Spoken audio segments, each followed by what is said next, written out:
आठवड्याभरापासून सिंधुदुर्गात कोसळणाऱ्या संततधार पावसामुळे दिलासादायक वातावरण पाहायला मिळतंय। सिंधुदुर्ग जिल्ह्यातील जी 44 छोटी मोठी धरणं आहेत ती जवळपास 77% क्षमतेने भरलेली आपल्याला पाहायला मिळतात। तर यापैकी जी 12 धरणं आहेत ती पूर्ण क्षमतेने भरलेली पाहायला मिळतात। त्यामुळे सिंचनासाठी असेल किंवा पिण्यायोग्य पाणी असेल यासाठी दिलासादायक वातावरण जे आहे ते सिंधुदुर्ग जिल्ह्यात पाहायला मिळते। दुसरीकडे पाहायला गेलात तर सिंधुदुर्ग जिल्ह्याला आजपासून पुढील 2 दिवस जे आहे ते येलो अलर्ट जारी करण्यात आलेला आहे। या कालावधीत मुसळधार ते अतिमुसळधार पावसाची शक्यता जी आहे ती हवामान विभागाने वर्तवलेली पाहायला मिळते।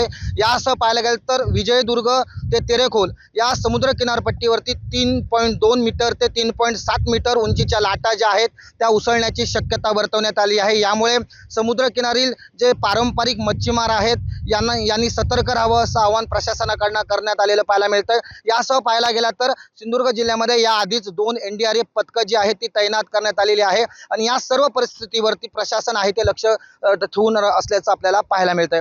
कॅमेरा पर्सन अनघासह प्रसाद पाताडे, न्यूज 18 मराठी, वेंगुर्ला, सिंधुदुर्ग।